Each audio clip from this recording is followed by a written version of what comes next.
Hello everyone, आप सभी का एक बार फिर से स्वागत है आपके अपने चैनल टोटल मैथ सॉल्यूशन में। आज हम स्टार्ट करने जा रहे हैं बहुत ही इंटरेस्टिंग टॉपिक जिसका नाम है मेंसुरेशन। मेंसुरेशन मतलब मेज़रमेंट। मेज़रमेंट हम अक्सर अपने रियल लाइफ में किसी न किसी चीज़ का करते ही रहते हैं, चाहे वो अनजाने में हो चाहे किसी के कहने पर हो। तो हम आज आपको पढ़ाएंगे मेज़रमेंट यानी कि मेंसुरेशन। तो स्टार्ट करते हैं एक simple line segment A B से। कोई भी लाइन सेगमेंट ए बी है, इसकी मेज़र हम करते हैं कैसे?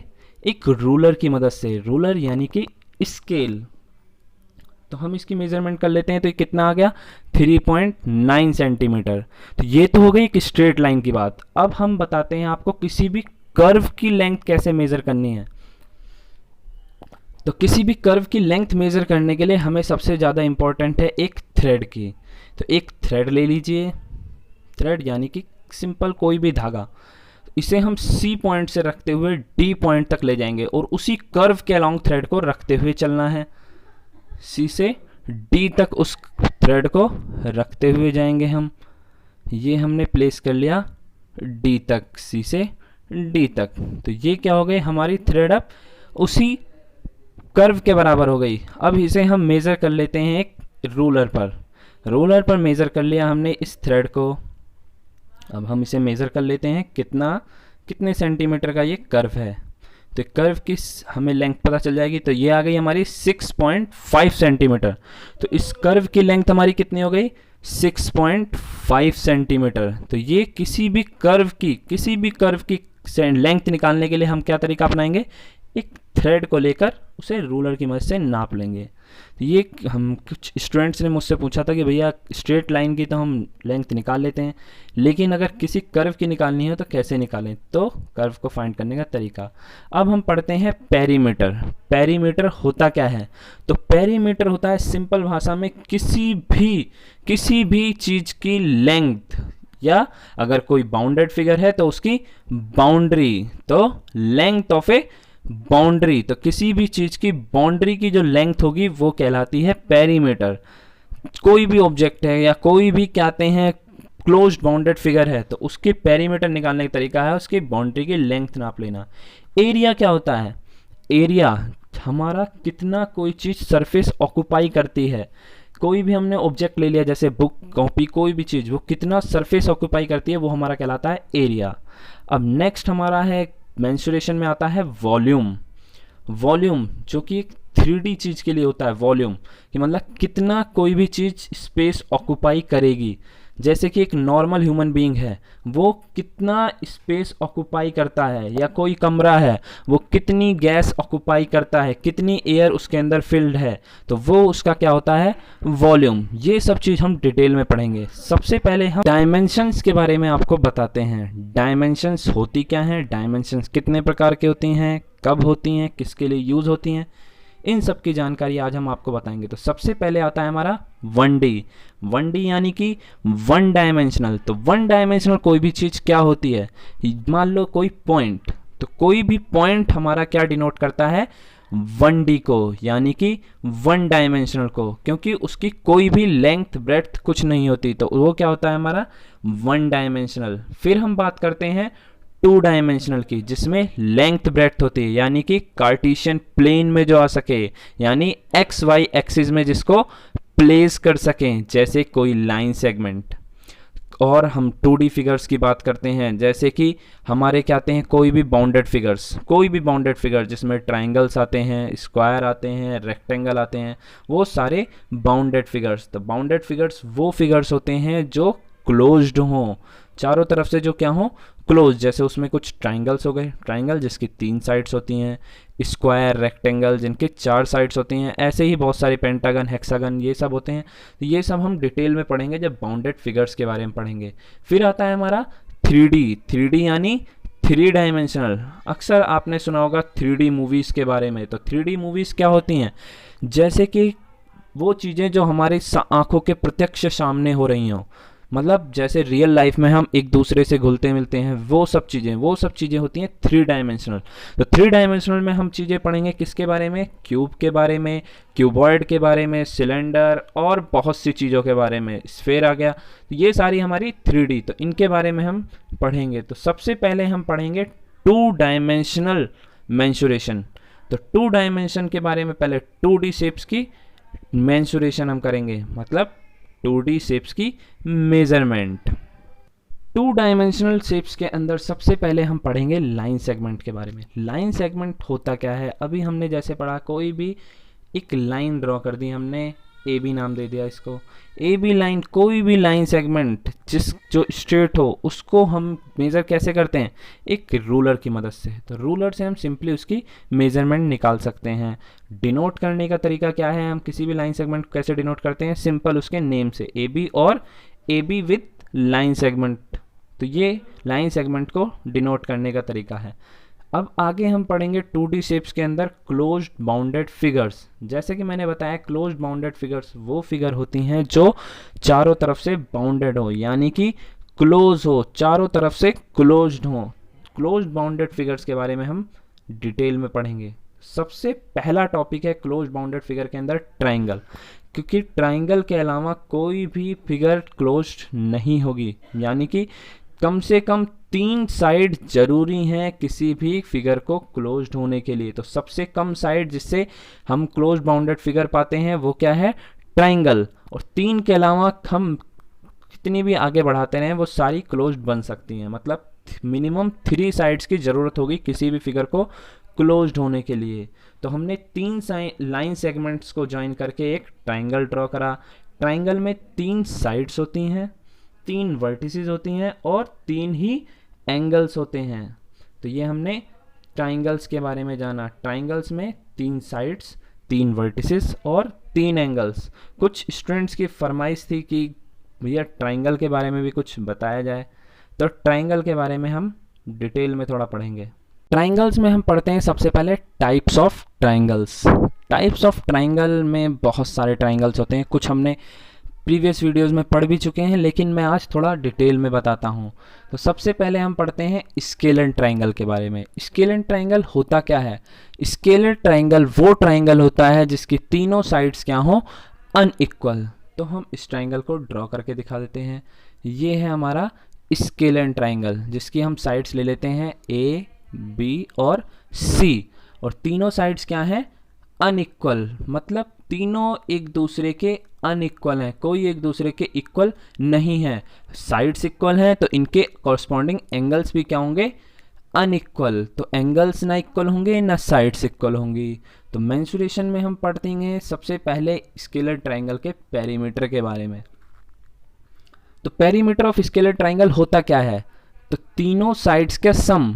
हमने पढ़ा था पेरीमीटर, सिंपल एक परिभाषा पढ़ी थी पेरीमीटर की, कि पेरीमीटर होता है लेंथ ऑफ ए बाउंड्री। तो किसी भी बाउंड्री की लेंथ, तो इसकी 3 लाइन सेगमेंट्स हैं जो इसकी बाउंड्रीज डिनोट करते हैं। तो a प्लस बी प्लस सी क्या हो गया इसका पेरीमीटर। अब हम निकालते हैं इसका एरिया। सबसे इंपॉर्टेंट एरिया का फॉर्मूला होता है ट्राइंगल के लिए half base into height. Half base into height लगता है लेकिन उस ट्राइंगल के लिए जिसमें हमें हाइट पता हो, और हाइट जिस बेस के लॉन्ग है वो बेस होता है। जैसे अगर हमें कभी गिवन हो, कभी कभी जैसे हमें कोई चीज़ गिवन होती है कि किसी ट्राइंगल में ये हमारी क्या है, हाइट है, और बेस क्या है हमारी, ये सी हमारी बेस हो गई। तो हम इसमें बेस क्या लेंगे, सी, और हाइट हमारी h, ये गिवन होगी। तो ये हमारा सिंपल फॉर्मूला हो गया एरिया किसी भी स्केलर ट्राइंगल का, जब हमें क्या गिवन है, किसी बेस के लॉन्ग कोई हाइट गिवन है। अगर हमें हाइट नहीं गिवन है तो, और तीनों साइड्स गिवन है, मतलब किसी भी स्केलर ट्राइंगल की तीनों साइड्स गिवन है और इसकी किसी भी कॉरस्पॉन्डिंग साइड के लॉन्ग हाइट नहीं गिवन है, तो हम उसके लिए यूज़ करते हैं हीरोन्स फॉर्मूला। वैसे हीरोन्स फॉर्मूला किसी भी ट्राइंगल के अगर तीनों साइड्स नोन है तो उसको निकालने के लिए मतलब कारगर है, लेकिन हम स्केलर ट्राइंगल के यूज़ करेंगे हीरोन्स फॉर्मूला। एरिया का डायरेक्ट फॉर्मूला अभी मैं लिखता हूँ क्योंकि ये हमारा मेंसुरेशन चल रहा है, तो मैं डायरेक्ट फॉर्मूला ही बताऊंगा। हीरोन्स फॉर्मूला हम चैप्टर पढ़ेंगे तब मैं इसे डिटेल में बताऊंगा, या डिस्क्रिप्शन में आप थोड़ा समझ लीजिएगा, डिस्क्रिप्शन में मैं हीरोन्स फॉर्मूले के बारे में थोड़ा डिटेल में बता दूंगा। तो हीरोन्स फॉर्मूला होता क्या है? हीरोन्स फॉर्मूला होता है area of triangle when its three sides are given. तो ये एरिया का फॉर्मूला है, अंडर रूट में एस, एस यानी कि सेमी पेरीमीटर, और मल्टीप्लाई में एस माइनस ए मतलब पहली साइड, एस माइनस बी मतलब दूसरी साइड, एस माइनस सी मतलब तीसरी साइड। सेमी पेरीमीटर नाम से ही पता चल रहा है पेरीमीटर का हाफ, तो एस क्या हो गया? पेरीमीटर का हाफ। तो ये हमारा हो गया सेमी पेरीमीटर। तो ये एरिया है हीरोन्स फॉर्मूला, इसे कहते हैं हम हीरोन्स फॉर्मूला, क्योंकि ये किसी भी ट्राइंगल का एरिया निकालने के सक्षम है, इसलिए इसका नाम है हीरोन्स फॉर्मूला। वैसे ये जिन्होंने इसकी खोज करी है उनके नाम पर ये पड़ा है हीरोन्स फॉर्मूला। सेकेंड हम पढ़ते हैं आइसोसेलेस ट्राइंगल के बारे में। आइसोसेलेस ट्राइंगल होता क्या है? तो आइसोसेलेस ट्राइंगल होता है हमारा वह ट्राइंगल जिसकी दो साइड्स क्या हो? इक्वल हो। आइसोसेलेस ट्राइंगल वह ट्राइंगल होता है जिसकी दो साइड्स इक्वल हो, और दो साइड इक्वल हैं तो उनके कॉरस्पॉन्डिंग एंगल भी इक्वल होंगे। तो ये हमारी दो साइड्स इक्वल हो गई, जिन्हें हमने ले लिया ए। तो हमने इक्वल साइड्स को डिनोट करा ए से, और नॉन इक्वल साइड्स को, जो तीसरी साइड है जो किसी के इक्वल नहीं है, उसे हमने ले लिया बी। और ए दो साइड्स हैं जो इक्वल साइड्स हैं, उनके कॉरस्पॉन्डिंग एंगल्स भी क्या होंगे? हमारे इक्वल होंगे। तो आइसोसेलेस ट्राइंगल सिंपल परिभाषा क्या हो गई आइसोसेलेस ट्राइंगल की? The triangle which have two pair of sides equal to each other and corresponding pair of angles are also equal. तो इसका पेरीमीटर निकालने का simple formula sum of its boundaries. तो बाउंड्री में हमारी दो साइड्स इक्वल हैं, जो कि हो गई 2a प्लस बी, और a हमारी क्या है? इक्वल पेयर ऑफ साइड्स, और b हमारी हो गई बेस कह लो या नॉन इक्वल साइड। तो ये हमारा हो गया पेरीमीटर। अब हम इसका निकालते हैं एरिया। एरिया का डायरेक्ट फॉर्मूला बता रहा हूं मैं आपको, और वैसे आप निकाल सकते हैं इसे हीरोन्स फॉर्मूले से ही निकाल सकते हैं। तो इसका अगर आप प्रूफ चाहते हैं तो आप कमेंट सेक्शन में ज़रूर बताइएगा, मैं आपको ज़रूर बताऊंगा। तो एरिया सिंपल पहले मतलब जो एरिया का फॉर्मूला होता है हाफ बेस इनटू हाइट, वह भी आप लगा सकते हैं।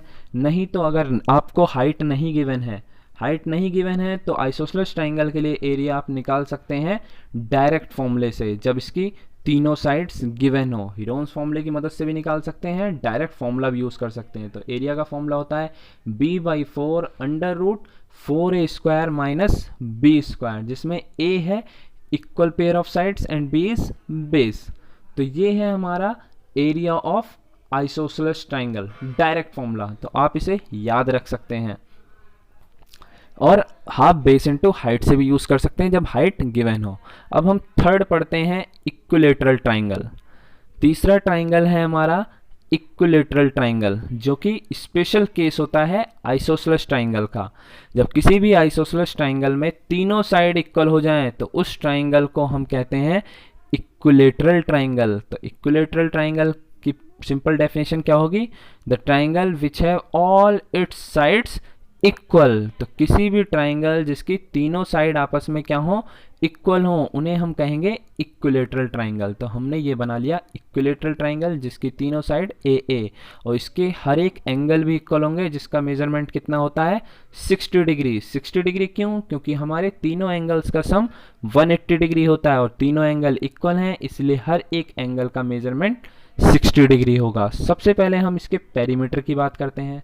तो पेरीमीटर होता है हमारा लेंथ ऑफ इट्स बाउंड्री। तो बाउंड्री हमारी क्या है? तीनों इक्वल, जो कि ए है, तो हम इसका पेरीमीटर डायरेक्ट 3a कर देंगे। एरिया का डायरेक्ट फॉर्मूला होता है, वैसे आप हाफ बेस इनटू हाइट से भी निकाल सकते हैं अगर हाइट गिवन है। अगर नहीं गिवन है तो आप सीधा फॉर्मूला यूज कर सकते हैं रूट 3/4 इंटू साइड का स्क्वायर। तो ये है हमारे इक्विलेटरल ट्राइंगल का डायरेक्ट फॉर्मूला, तो आप इसे डायरेक्टली यूज कर सकते हैं। फोर्थ ट्राइंगल की ओर बढ़ते हैं, जिसका नाम है right angled triangle. Right angle triangle वह ट्राइंगल होता है जिसका एक एंगल 90 डिग्री होता है और बचे हुए दोनों एंगल एक्यूट एंगल होते हैं। एक्यूट एंगल यानी 90 डिग्री से कम। तो ये हमने एक राइट एंगल ट्राइंगल बना लिया जिसका एक एंगल ले लिया 90 डिग्री। तो ये हमारा हो गया एक right angle triangle. Right angle triangle हम पाइथागोरस थ्योरम के लिए भी थोड़ा डिस्क्रिप्शन में पढ़ चुके हैं कि परपेंडिकुलर, बेस और हाइपोटेन्यूस होते हैं। परपेंडिकुलर और बेस होते हैं वो साइड्स जो 90 डिग्री को बनाते हैं। हाइपोटेन्यूस हमेशा होता है 90 डिग्री के सामने वाली साइड। तो सबसे पहले हम बढ़ते हैं पेरीमीटर की ओर। पेरीमीटर हमारा क्या होता है? Sum of a all its side, मतलब सारी साइड्स का सम। तो perpendicular plus base plus hypotenuse हमारा क्या हो गया?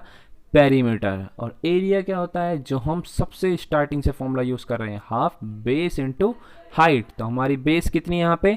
बी। और हाइट कितनी है? पी। हाइट को एच मत लेना, वो हाइपोटेन्यूस है, वो सिर्फ डिनोट करने का तरीका था। मैंने इसको डिनोट करा है क्योंकि हम इसे पाइथागोरस थ्योरम से भी थोड़ा लिंक करना चाहते थे। क्योंकि पाइथागोरस थ्योरम हमारी क्या कहती है? पाइथागोरस थ्योरम हमने जो पहले लेक्चर में अपने थोड़ा डिस्क्रिप्शन में पढ़ा था, पाइथागोरस थ्योरम होती है हाइपोटेन्यूस का square is equal to perpendicular square plus base square. ये मैं इसलिए बता रहा हूँ कि अगर हमें कभी परपेंडिकुलर या बेस में से कोई चीज़ नहीं गिवन है तो हम उसे हाइपोटेन्यूस की मदद से निकाल सकते हैं। तो ये हो गया हमारा राइट एंगल ट्राइंगल के बारे में। अब हम और भी ट्राइंगल्स होते हैं लेकिन वो सारे इन चारों ट्राइंगल से लिंक्ड होते हैं। जैसे पांचवा ट्राइंगल है हमारा एक्यूट एंगल ट्राइंगल। तो एक्यूट एंगल ट्राइंगल क्या होता है हमारा? वह ट्राइंगल जिसके हर एक एंगल, प्रत्येक एंगल 90 डिग्री से कम हो, यानी कि हर एक एंगल एक्यूट एंगल हो। एक्यूट एंगल थोड़ा सा बता देता हूँ। एक्यूट एंगल होता है जो 0 डिग्री से बड़ा हो और 90 डिग्री से कम हो। तो acute angle are those angle which are less than 90 degree. तो लेस देन 90 डिग्री वाले एंगल हमारे कहलाते हैं एक्यूट एंगल। और जिसके तीनों एंगल्स एक्यूट एंगल हों वह ट्राइंगल हमारा कहलाता है एक्यूट एंगल ट्राइंगल।